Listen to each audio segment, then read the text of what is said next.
How to calculate the volume of a rectangular beam.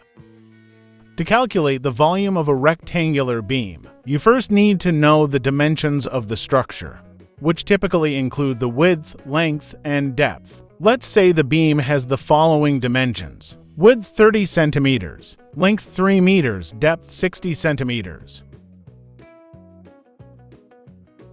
Step 1. Make sure all units are the same. Since the length is in meters, let's convert the length from meter to centimeter. Step 2. Use the formula for volume of a rectangle. Volume equals structure with multiple length and depth.